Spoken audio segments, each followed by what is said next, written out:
जाएगा। तो प्रताप सिंह बारड ने कथन कहा था, अगर मेरी मां रोती है तो रोने दो। इनका कथन था कि अगर मेरी मां रोती है तो रोने दो, मेरी मां रोती है तो रोने दो। मैं एक मां को हंसाने के लिए, मैं एक मां को हंसाने के लिए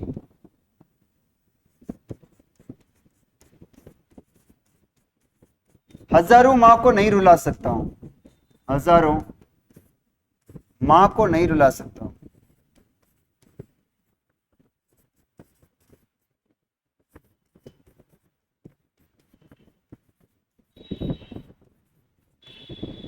ये बात कही थी किसने? प्रताप सिंह बारड। तो यहां पर जो आंसर होगा साथियों वो होगा 25 मई 1918 को प्रताप सिंह बारड क्या हुए थे? ये शहीद हुए थे, याद रखना है।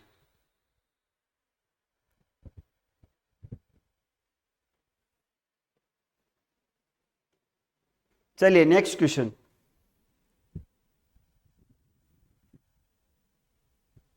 मेवाड़ का वर्तमान शासन नामक पुस्तक किसने लिखी?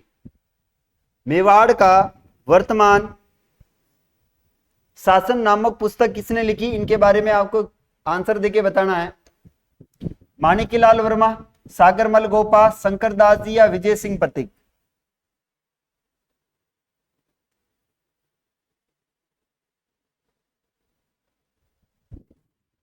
देखिए यहां पर बात करते हैं अपन मेवाड़ से। मेवाड़ का गांधी,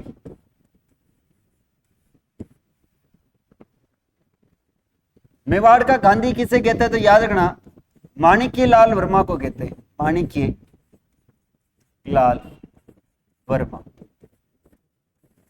इन्होंने एक ग्रंथ लिखा था, उस ग्रंथ का नाम है मेवाड़ का वर्तमान शासन, मेवाड़ का वर्तमान शासन। इन्होंने एक मांग पत्र भी लिखा था, मांग पत्र, और ये मांग पत्र था 21 सूत्री मांग पत्र, 21 सूत्री मांग पत्र। मेवाड़ महाराणा फतेह सिंह जी को इन्होंने लिखा था, याद रखना है। मनीषा और Pooja, B right answer. B कहां से हो जाएगा? मनीषा बी आंसर राइट दे रही है। मेवाड़ का सागरमल गोपा कहां से आ जाएगा?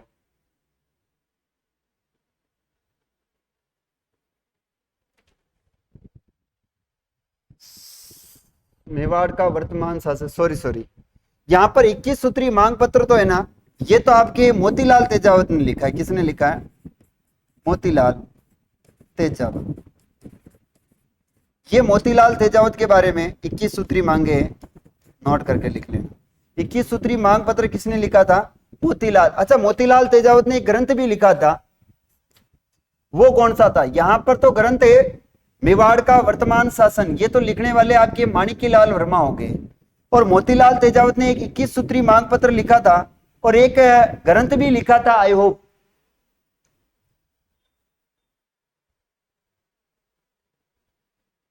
हाँ,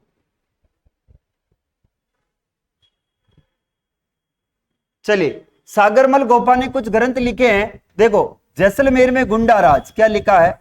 जैसलमेर में गुंडा राज, जैसलमेर में गुंडा राज। और एक लिखा था रघुनाथ सिंह जी का मुकदमा, रघुनाथ सिंह का मुकदमा। और एक कौन सा ग्रंथ लिखा है बताना? विजय सिंह पथिक, इन्हें कहते हैं राजस्थान में किसान आंदोलन का जनक, राजस्थान में किसान आंदोलन का जनक, राजस्थान में किसान आंदोलन का जनक माणिक्यलाल वर्मा। ठीक है यशराज, माणिक्यलाल वर्मा आपका आंसर सही है। राइट आंसर हो जाएगा माणिक्यलाल वर्मा। देखो, माणिक्यलाल वर्मा मेवाड़ प्रजामंडल के संस्थापक है, मेवाड़ प्रजामंडल के संस्थापक, प्रजामंडल के संस्थापक है। मेवाड़ प्रजामंडल के क्या है संस्थापक, और इन्होंने स्थापना करी थी 1938 में, याद रखना है। मेवाड़ प्रजामंडल की स्थापना करी थी माणिक्यलाल वर्मा ने, और वो करी कब थी 1938 में। नेक्स्ट आगे बढ़ते हैं। मारवाड़ में उत्तरदायी शासन आंदोलन क्यों नामक पुस्तक किसने लिखी थी? मारवाड़ में उत्तरदायी शासन आंदोलन क्यों नामक पुस्तक किसने लिखी है, इसके बारे में आपको आंसर देना है।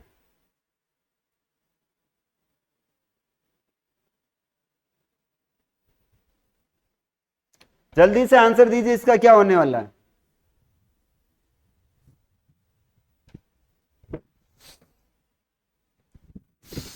देखो, साधु सीताराम दास को कहते हैं बिजोलिया किसान आंदोलन का जनक, इन्हें कहते हैं बिजोलिया किसान आंदोलन का जनक, बिजोलिया किसान आंदोलन का जनक, किसान आंदोलन का जनक, यानी साधु सीताराम दास को बिजोलिया किसान आंदोलन का जनक कहते हैं। माणिक्यलाल वर्मा को मेवाड़ का गांधी कहते हैं, मेवाड़ का गांधी। जय नारायण व्यास को, ये याद रखना, राजस्थान के मनोनीत और निर्वाचित सीएम थे, मनोनीत व निर्वाचित सीएम, निर्वाचित सीएम जय नारायण व्यास।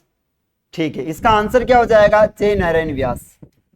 इन्हें कहते हैं, याद रखना, मारवाड़ का गांधी कहते हैं। इन्हें क्या कहते हैं? मारवाड़ का गांधी कहते हैं। इन्हें कहते हैं लक्कड़ पकड़ के धुन, लक्कड़ पकड़, या फिर कहते हैं धुन के धनी, धुन के क्या है? धनी कहते हैं। चलेगा, नेक्स्ट क्वेश्चन है, निम्नलिखित में से असंगत का चयन करें। निम्नलिखित में से असंगत का चयन कीजिए।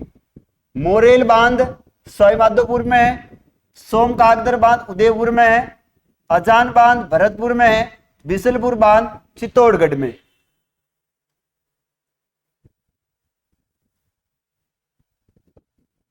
कुछ बांध और लिख देता हूं मैं यहां पर।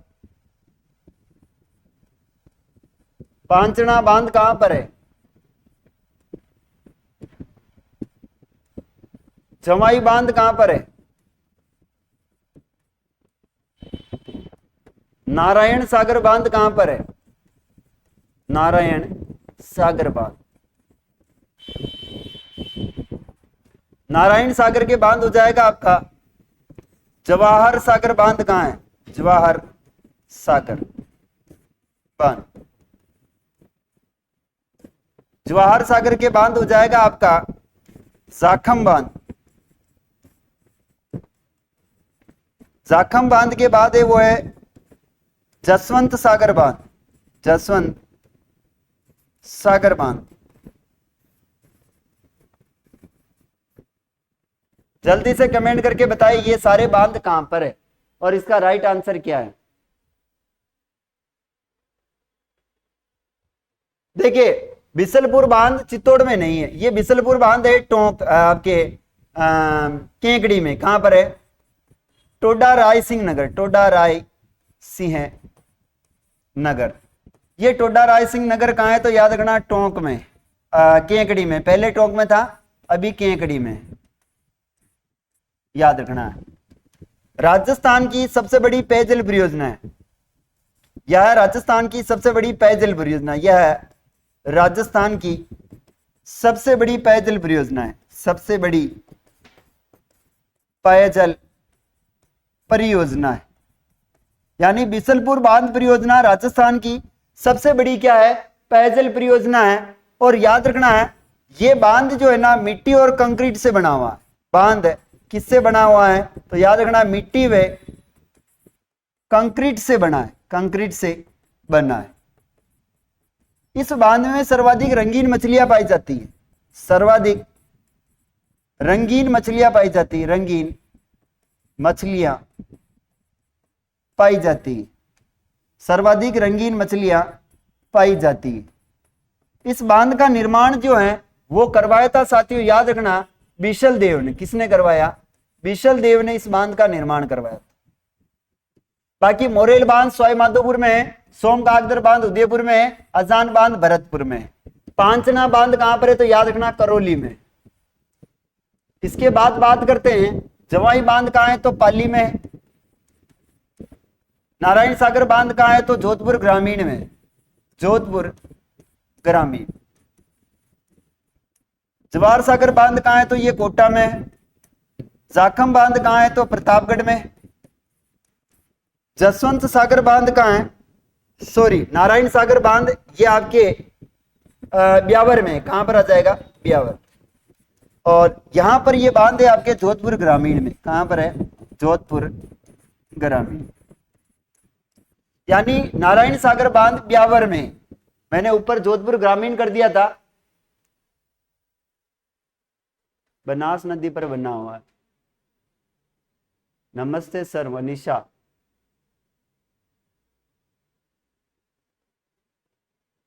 ओके मैया,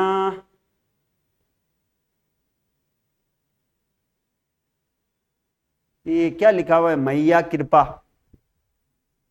ठीक है जी, आप नए लग रहे हैं, स्वागत है आपका। चलिए इसके बाद आगे बात करते हैं। ये जो बांध बना हुआ है बिशलपुर किस नदी पर है? तो याद रखना ये बनास नदी पर। किस पर है ये? बनास नदी पर, याद रखना है।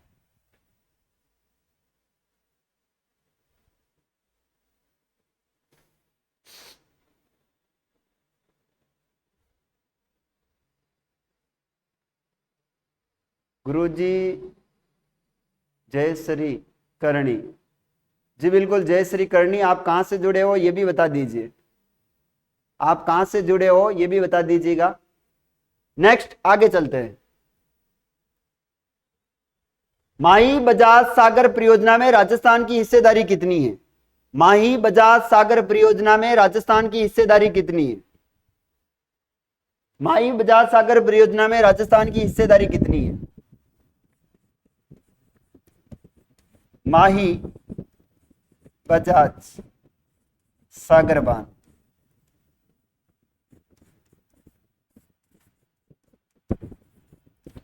ये या साथियों याद रखना, बोरकुंडा गांव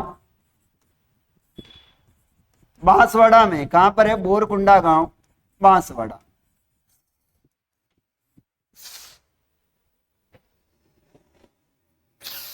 बीकानेर से है। मेहाई कृपा है। ओके ठीक है जी। ये जो बांध बना हुआ है साथियों, ये बांध है, इसका नाम है आपका माही बजाज सागर बांध।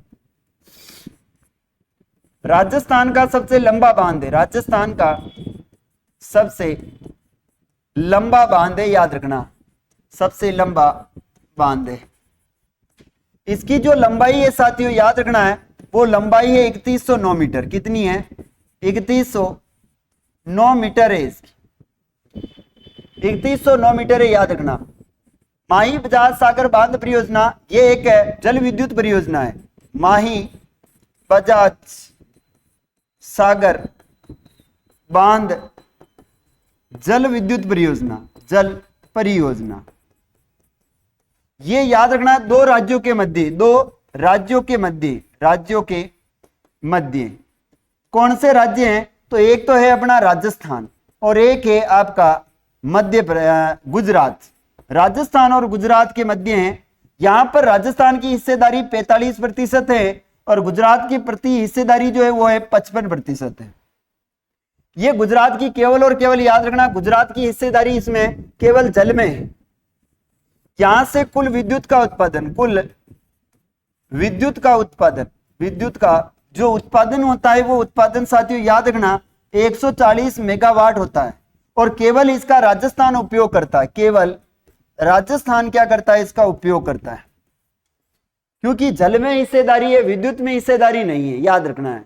बीकानेर वाली हो क्या?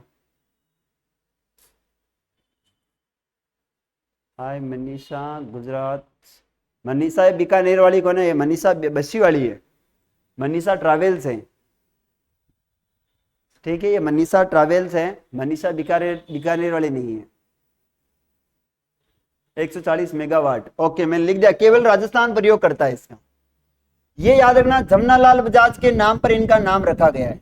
जमनालाल बजाज के नाम पर इसका नाम रखा है। माही बजाज सागर बांध किस नदी पर है? तो याद रखना नदी हो जाएगी माही नदी। माही नदी पर बना हुआ बांध है। तो यहां पर राजस्थान की हिस्सेदारी पूछी है तो कितनी है? तो 45%। C is correct answer.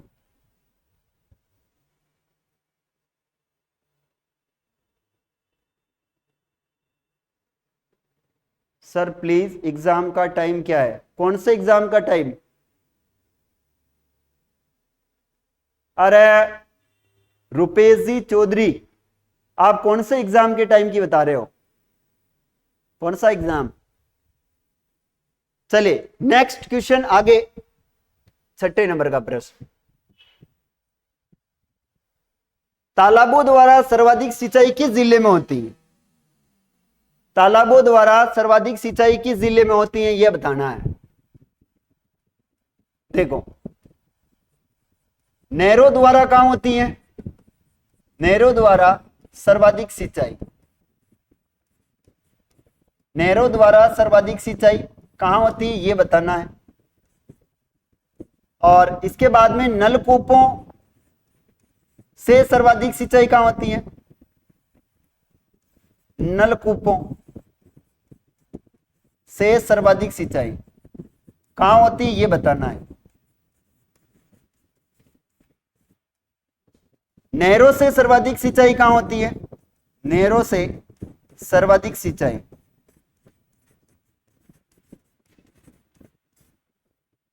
कुओं से सर्वाधिक सिंचाई, कुओं से सर्वाधिक सिंचाई, नदियों से सर्वाधिक सिंचाई, नदियों से सर्वाधिक सिंचाई।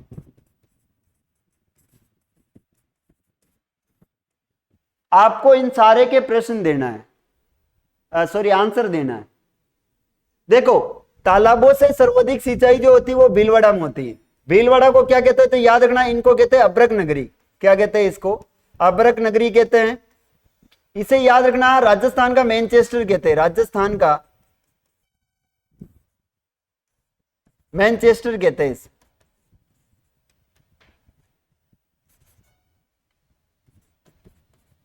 राजस्थान का मैनचेस्टर। इसे कहते हैं कपड़ा नगरी या फिर वस्त्र नगरी। कपड़ा नगरी, वस्त्र नगरी। अब्रक नगरी हो गया। तालाबों का शहर कहते हैं इसे। क्या कहते हैं? तालाबों का शहर। यहां पर मैंने लिखा है नहरों द्वारा सर्वाधिक जो सिंचाई होती है, नहरों द्वारा सर्वाधिक सिंचाई कहां होती है, इसके बारे में बताना है। नहरों से जो सर्वाधिक सिंचाई होती है वो होती है श्री गंगानगर में। कहां पर होती है? श्री गंगानगर। नलकूपों से सर्वाधिक सिंचाई होती है भरतपुर में। कुओं से सर्वाधिक सिंचाई होती है जयपुर में। और नदियों से सर्वाधिक सिंचाई होती है, ये होती है आपके हाड़ौती में। हाड़ौती यानी कोटा, बूंदी, बारा, झालावाड़, दिव्या, भरतपुर। नहरों से गंगानगर में होती। ठीक है, नहरों से गंगानगर में होती। ओके, कर दिया मैंने, श्री गंगानगर। चलिए देखो, भरतपुर, यहां का जो संस्थापक है, भरतपुर का संस्थापक, इसका संस्थापक थे, उनका नाम है बदन सिंह जी जाट। कौन है? बदन सिंह जाट। भरतपुर का संस्थापक बदन सिंह जाट। 1722 में इन्होंने स्थापना करी थी। उदयपुर की स्थापना हुई थी, याद रखना, ये स्थापना हुई थी 1559 में। और इनके जो संस्थापक है वो है उदय सिंह जी, याद रखना, उदयपुर के। चलिए नेक्स्ट आगे बढ़ते हैं।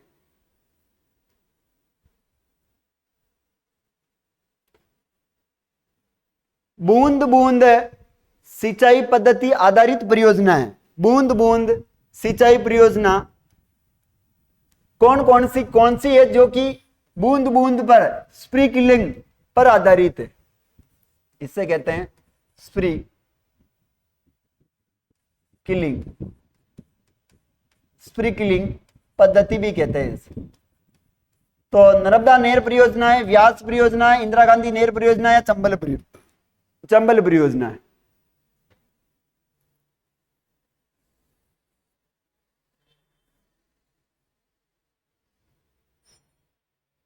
इसका आंसर दीजिए।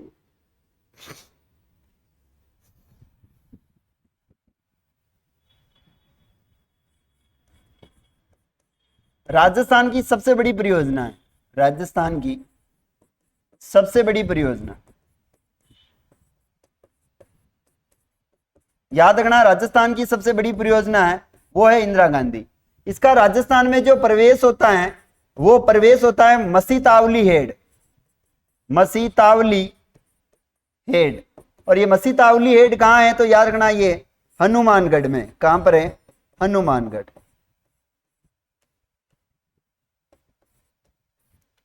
यहां पर राइट आंसर हो जाएगा नर्मदा नहर परियोजना। ये कहां से आती? तो याद रखना ये गुजरात से आती, गुजरात। राजस्थान को इससे सिंचाई हेतु पानी मिलता है, राजस्थान को सिंचाई हेतु पानी मिलता है, सिंचाई हेतु पानी मिलता है। इसका राजस्थान में प्रवेश होता है शिल्लू गांव, शिल्लू गांव सांचौर से इसका प्रवेश होता है, सिल्लू गांव सांचौर। इसका अंतिम जो गांव होता है वो अंतिम गांव है इसका गुडामलानी, गुडामलानी। गुडामलानी कहां है? तो ये है बाड़मेर में। यानी इस नर्मदा नहर का पानी सिल्लू गांव से प्रवेश करता है, जालोर से, सांचौर से, और अंतिम पानी जाता है वो जाता है गुडामलानी तक। कहां तक जाता है? गुडामलानी तक जाता है, याद रखना है। चलिए नेक्स्ट बात करते हैं आगे। आलनिया योजना चलाई जा रही है। आलनिया और तिब्बतिया सभ्यता या योजना कहां से संबंधित है? आलनिया और तिब्बतिया,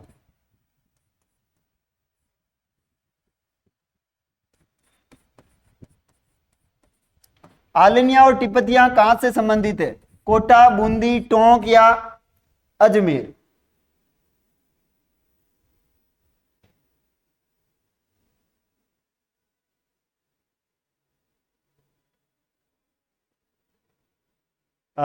दीपक कुमार जी कह रहे सर मेरा नाम लो। ओके दीपक कुमार जी आपका नाम ले लिया है मैंने, ठीक है, आपका नाम ले लिया है मैंने। देखिए यहां पर आलनिया और तिब्बतियां हो जाएगी कहां से? आपके कोटा से। ठीक है आगे बढ़ते हैं। छापी परियोजना संबंधित है, ये वृहद परियोजना है, मध्यम परियोजना है, या लघु या उपयुक्त सभी है? ये छापी परियोजना, अच्छा छापी परियोजना ये तो 12 में, कहां पर है? 12। बताओ ये कौन सी परियोजना है? वृहद है, मध्यम है, या लघु है?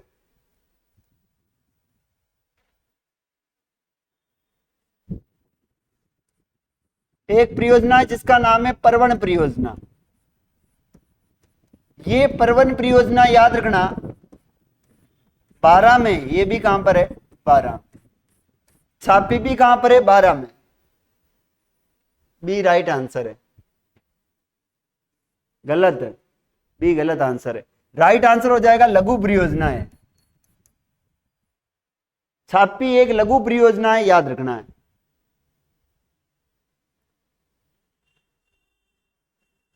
स्वतंत्रता के समय कौन सा ठिकाना राजस्थान में नहीं था? स्वतंत्रता के समय राजस्थान में कौन सा ठिकाना नहीं था? आपको बताना है कि स्वतंत्रता के समय कौन सा ठिकाना राजस्थान में नहीं था। क्या कुशलगढ़ नहीं था, नीमराणा, लावा, या फिर बसंतगढ़? इनमें से कौन सा ठिकाना राजस्थान में नहीं था, ठिकाना नहीं था, यह बताना है।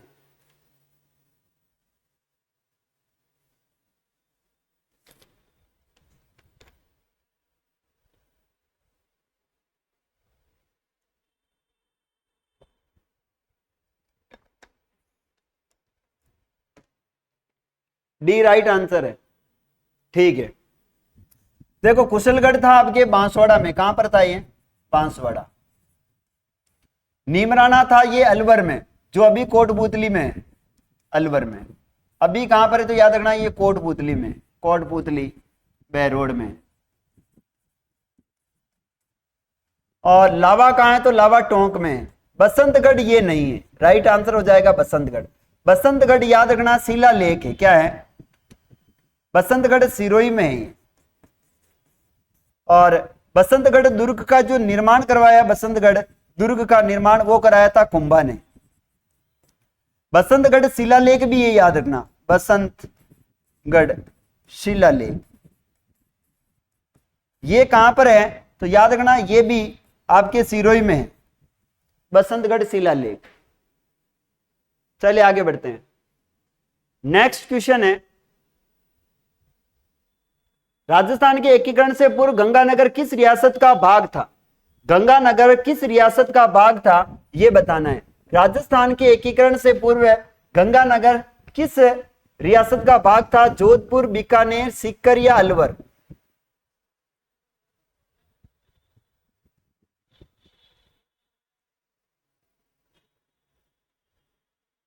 वंदना स्वामी वंदना, हेलो सर जी, आपका स्वागत अभिनंदन है। वंदना जी आपका स्वागत अभिनंदन है। चलिए इसका आंसर दीजिए।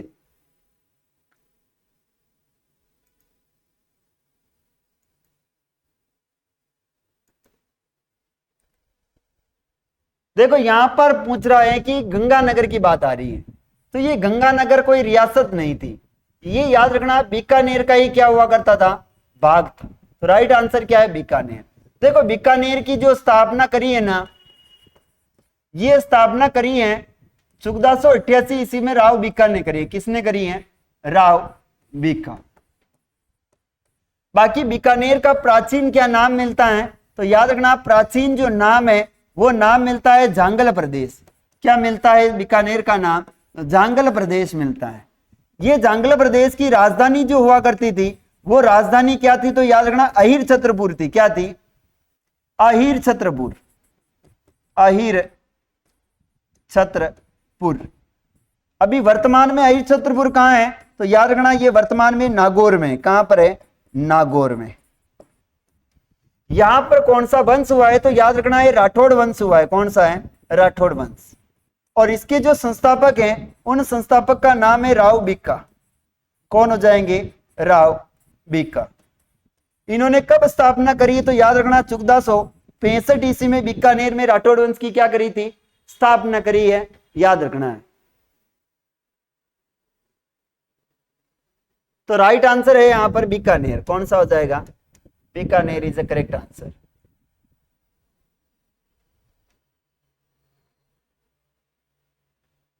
चलिए नेक्स्ट क्वेश्चन।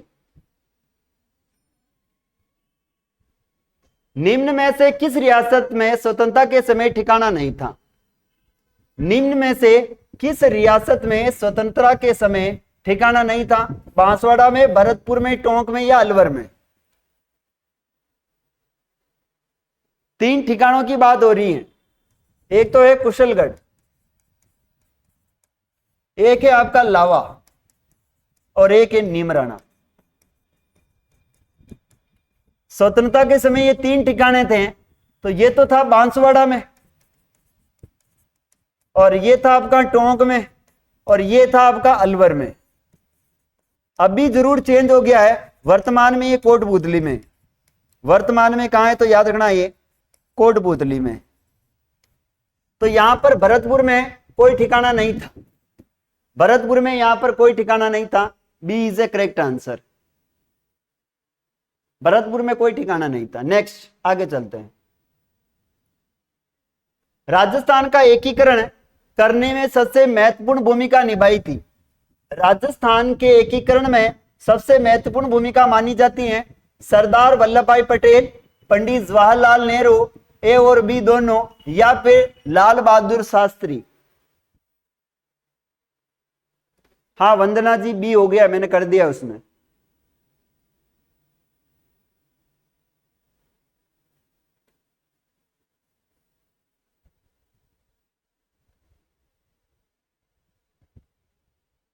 आप तो 13वें नंबर का आंसर दीजिए।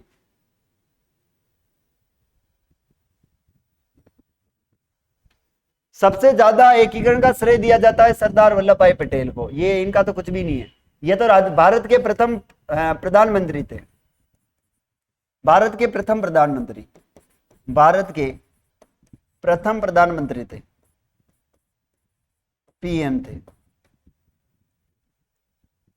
आगे चलते हैं। राजस्थान के एकीकरण के समय कुल रियासतों और ठिकानों की संख्या कितनी थी? राजस्थान के एकीकरण में कुल कितनी रियासतें, कितने ठिकाने थे, इसके बारे में प्रश्न पूछा गया है। 17-3, 19-3, 21-3 या 22-3?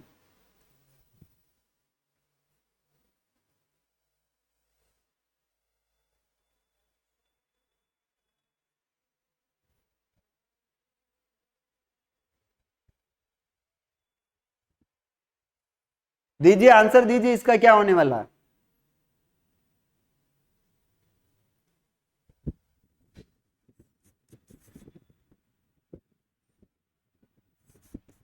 राजस्थान में वर्तमान में कितने नए जिले, कितने नए जिले वे संभाग बनाए गए, वे संभाग बनाए गए?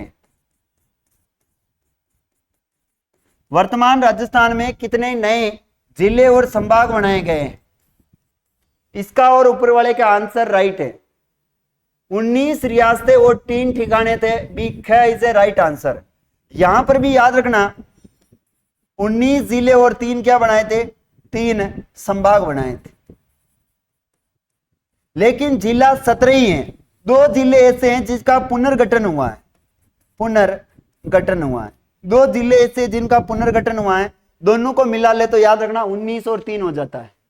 अभी टोटल कितने हो गए हैं तो याद रखना राजस्थान में 50 तो जिले हैं और 10 संभाग,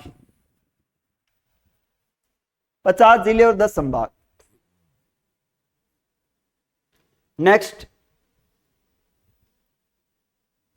मत्स्य संघ का प्रधानमंत्री किसे बनाया गया था? मत्स्य संघ का प्रधानमंत्री किसे बनाया गया? उदय भान को, सरदार वल्लभ भाई पटेल को, के.एम. मुंशी को या शोभाराम जी को? चलिए यहां पर बताएं मुझे, पूर्व राजस्थान संघ के प्रधानमंत्री कौन थे?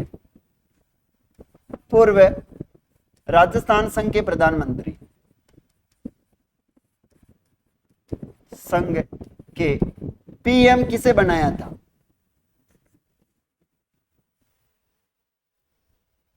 संयुक्त राजस्थान संघ का पीएम किसे बनाया? संयुक्त राजस्थान संघ का पीएम किसे बनाया? संघ का पीएम।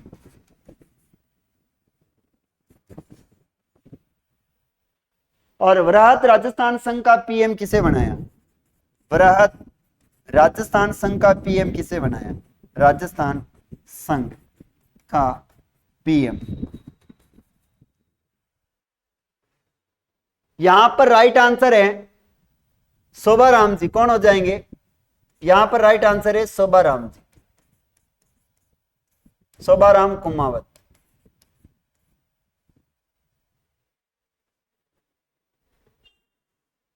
पूर्व राजस्थान संघ में बनाया गया था, वो किसे प्रधानमंत्री बनाया? पूर्व राजस्थान संघ में इसमें बनाया था गोकुल लाल असावा को। किसको बनाया?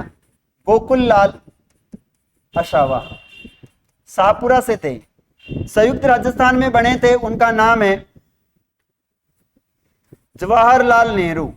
जवाहर नहीं, यहां पर हो जाएगा आपका माणिक्यलाल वर्मा। शोभा गो माणिक्यलाल वर्मा है। कौन हो जाएंगे? माणिक्यलाल वर्मा।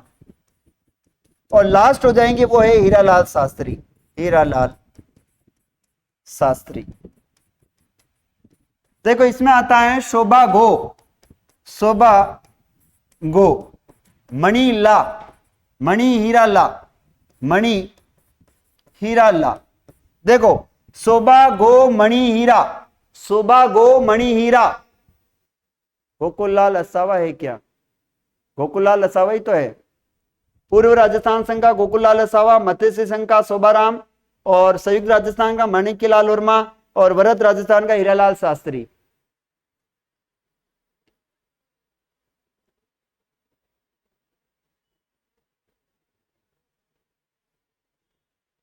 उदयभान सिंह जी को, इनको तो राज प्रमुख बनाया गया था।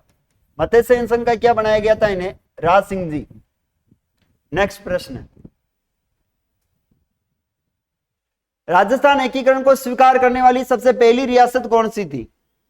सबसे पहली रियासत कौन सी थी जिसने राजस्थान के एकीकरण को स्वीकार किया था? वो कौन सी रियासत बताओ? सिरोही, जयपुर, जोधपुर या बीकानेर?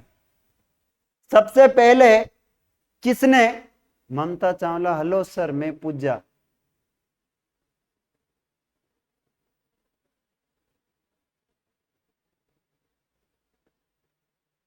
पूजा, कौन सी पूजा?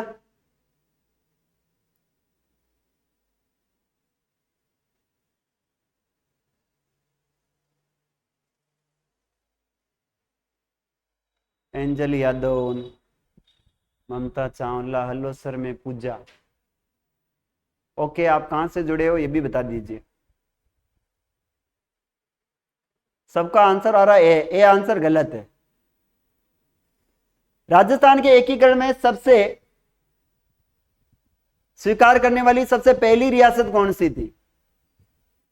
सिरोही कोई ने? अरे सबसे पहले साइन किए थे बीकानेर के शार्दुल सिंह ने, याद रखना। सबसे पहले साइन किए थे शार्दुल सिंह ने, किए थे एकीकरण के ऊपर। सबसे पहले साइन किए थे शार्दुल सिंह जी ने। तो राजस्थान के एकीकरण को स्वीकार करने वाली सबसे पहली रियासत है वो है बीकानेर रियासत है। याद रखना, सिरोही रियासत तो अंग्रेजों से संधि करने वाली राजस्थान की अंतिम रियासत है। अंग्रेजों से संधि करने वाली अंतिम रियासत, संधि करने वाली राजस्थान की अंतिम रियासत है। राजस्थान की अंतिम रियासत है। क्या है ये? अंतिम रियासत। इसने करी थी 1823 में संधि करी है। कब करी इसने? 1823 में। ये याद रखना है। शार्दुल सिंह जी थे। बीकानेर सही है इसमें, बस्सी से है। ममता चावला और पूजा बता रही है। पूजा कौन है अपने यहां पर? ठीक है, जो कोई भी हो पढ़ो आप तो निश्चिंत होके। चलिए आगे बढ़ते हैं। मेवाड़ में संविधान का प्रारूप किसके द्वारा तैयार किया गया? मेवाड़ में संविधान का प्रारूप, मेवाड़ में संविधान का प्रारूप किसके द्वारा तैयार किया गया? पहला ऑप्शन है माणिक्यलाल वर्मा, माणिक्यलाल जी के द्वारा। दूसरा ऑप्शन है के एम मुंशी, के एम मुंशी। तीसरा है वो है मोतीलाल तेजावत, मोतीलाल तेजावत। चौथा ऑप्शन है वो है बलवंत सिंह मेहता, बलवंत सिंह मेहता। बताओ इसमें से राइट आंसर क्या होगा?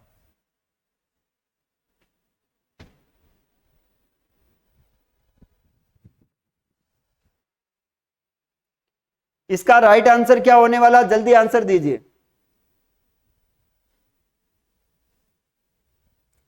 इसका राइट आंसर है वो है के एम मुंशी। क्या हो जाएगा? के एम मुंशी। के एम मुंशी ने मेवाड़ में संविधान का प्रारूप तैयार किया था। के एम मुंशी ने किया है, याद रखना है। राजू साहू एमएलयू नहीं, एमएलयू नहीं है। टीना शुक्रिया, के एम मुंशी, आपका आंसर राइट है। चलिए आगे बढ़ते हैं। राजस्थान के एकीकरण के समय खनिज विभाग कहां पर स्थापित किया गया था? राजस्थान के एकीकरण के समय खनिज विभाग कहां पर स्थापित किया गया था? खनिज विभाग कहां पर है? उदयपुर में है, जयपुर में है, राजसमंद में या दौसा में? खनिज विभाग देखो,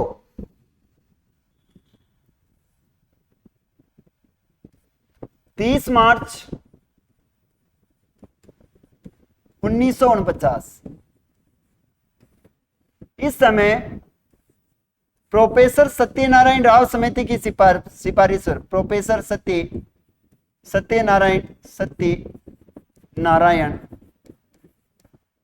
राव समिति की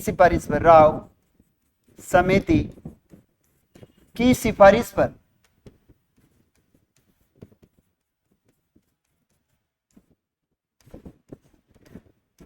जयपुर को राजस्थान की राजधानी बनाएगी। जयपुर को राजस्थान की क्या बनाई? राजस्थान की राजधानी बनाई गई। हेलो।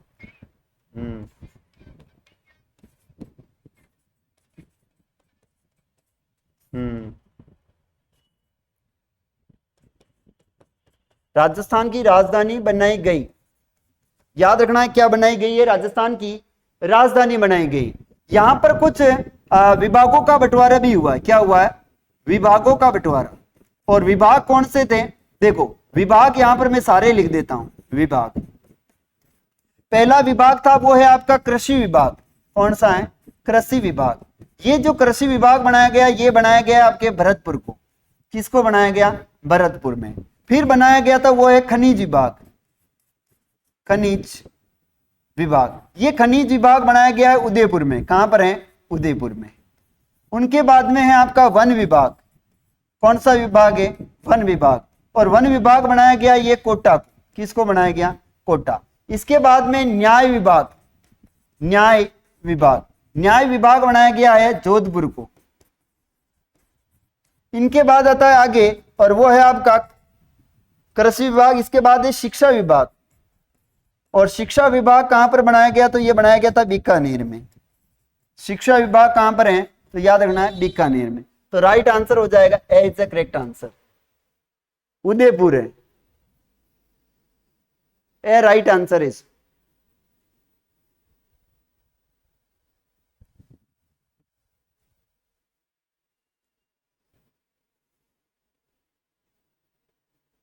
चलिए नेक्स्ट क्वेश्चन है,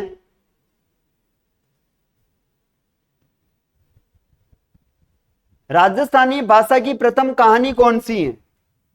राजस्थानी भाषा की प्रथम कहानी कौन सी है? राजस्थानी भाषा की प्रथम कहानी कौन सी है?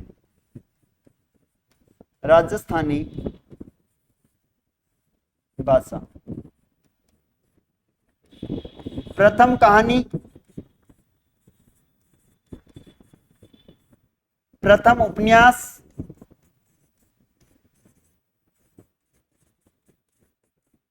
प्रथम कहानी, प्रथम उपन्यास और प्रथम नाटक। तीनों बताने कौन कौन से हैं?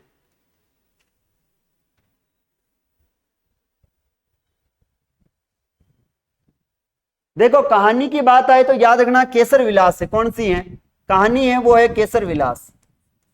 केसर विलास राजस्थान की प्रथम कहानी।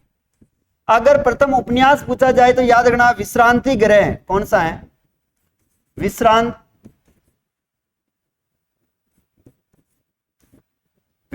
गृह, विश्रांत प्रवास है। कौन सा है? विश्रांत प्रवास। और नाटक पूछा जाए तो याद रखना वो है कनक सुंदर। कनक सुंदर है नाटक है कनक सुंदर। उपन्यास है आपका विश्रांत प्रवास और प्रथम कहानी उसका नाम है केसर विलास। पूजा खटीक बस्सी से। अच्छा ओके पूजा है तो ठीक है पूजा। ये यहां पर राइट रखना, दे इज द करेक्ट आंसर है।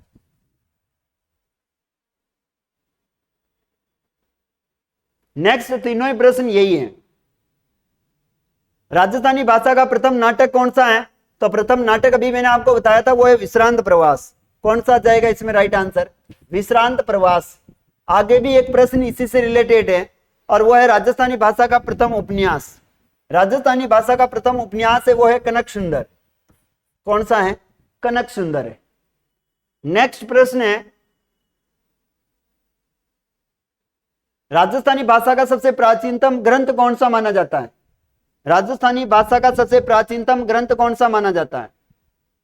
बृहत्वेश्वर बाहुबली गौर है, प्रबंध चिंतामणि, हमीर महाकाव्य, कान्नड़ दे प्रबंध।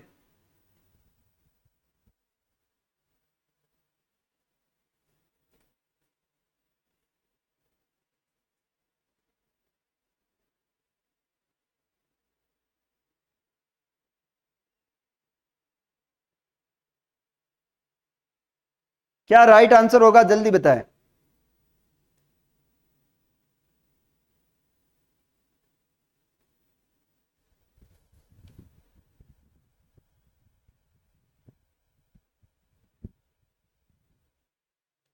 राइट आंसर है यहां पर भृतवेश्वर बाहुबली गौर है। कौन सा है? भृतवेश्वर बाहुबली गौर। हमीर महाकाव्य ये लिखा है नयन चंद्र सूरी ने, नयन चंद्र सूरी।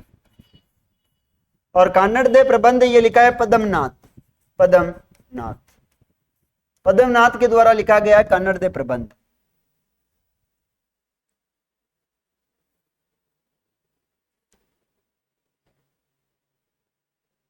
क्या कह रहा है? कनक सुंदर को नाटक बताया? क्या कह रही है? पीछे मैंने क्या बताया था?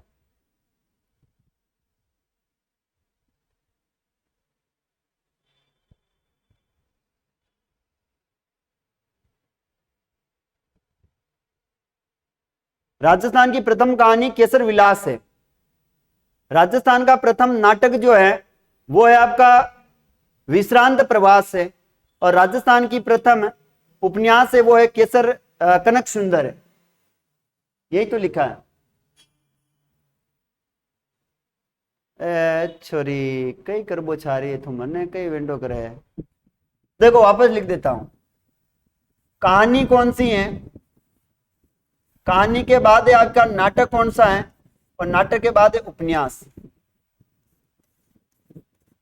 उपन्यास देखो कहानी तो है वो आपकी कौन सी हो जाएगी रे? नाटक, कहानी और उपन्यास। कहानी थी आपकी केसर विलास। आप पहले तो ना आपको देखो, इसमें राइट आंसर है केसर विलास। यहां पर लिखता हूं मैं ना, ये तो है आपकी कहानी है केसर विलास। यहां पर जो आपका उपन्यास है उस उपन्यास का नाम क्या हो जाएगा? विश्रांति गृह। ये है आपका उपन्यास, यही तो लिखा था। और नाटक है वो नाटक कौन सा है? कनक सुंदर। क्या मैंने यही लिखा था?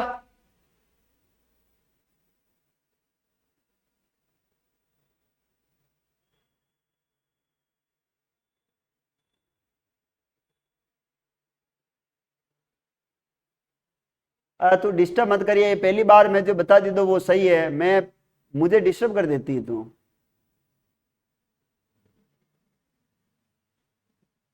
यहां पर राइट आंसर ये वाला है यानी केसर विलास है। और यहां पर राइट आंसर जो है वो आपका कौन सा है? तो विश्रांत। हाँ सॉरी, यहां पर देखिए वापस बता देता हूं मैं। यहां पर दे राइट आंसर है और यहां पर आपका ए राइट आंसर है और यहां पर जो है वो आपका द राइट आंसर है। अब आपको जो लगे वो कर लेना, मुझे डिस्टर्ब कर दिया पूरा। 3 प्रश्न है और तीनों एक साथ है। यहां पर तो ये जो इसका 19वें का केसर विलास, अब क्या है? कहानी तो केसर विलास कहानी है। और यहां पर जो इसका आंसर है नाटक में वो विश्रांत प्रवास है। और यहां पर जो इसका आंसर है वो कनक सुंदर है। अब आप देख सकते हो इसमें क्या लिखा हुआ है ऊपर, है ना। चलिए आगे बढ़ते हैं। ये हो गया था। यहां पर ये प्रश्न का आंसर दीजिए आप। राजस्थान का गजेटियर किसे कहते हैं? राजस्थान का गजेटियर किसे कहते हैं? जल्दी आंसर देना है आपका। राजस्थान का गजेटियर किसे कहते हैं? वेली कृष्णन रुक्मणी है, अचलदास किचिरी वचनी का है, या बातारी फुलवारी, या मारवाड़ परगनारी विगत है?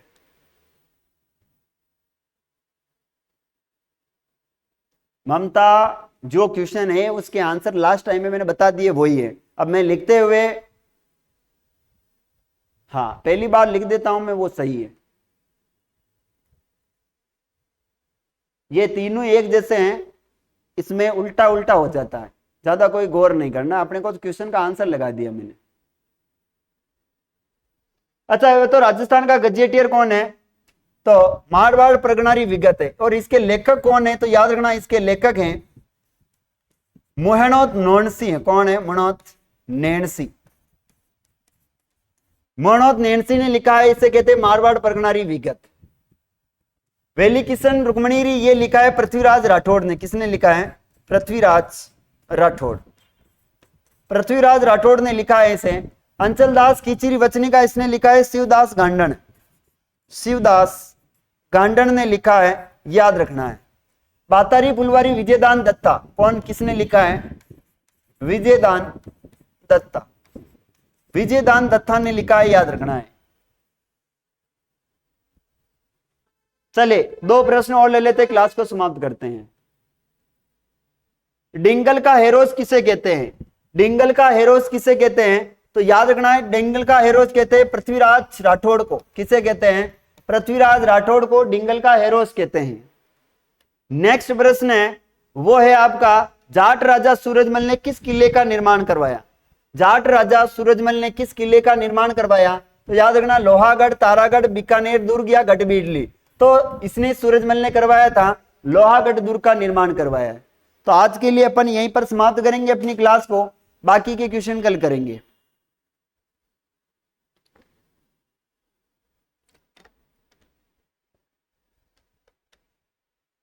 बाकी के क्वेश्चन कल करेंगे। आज के लिए इतना ही।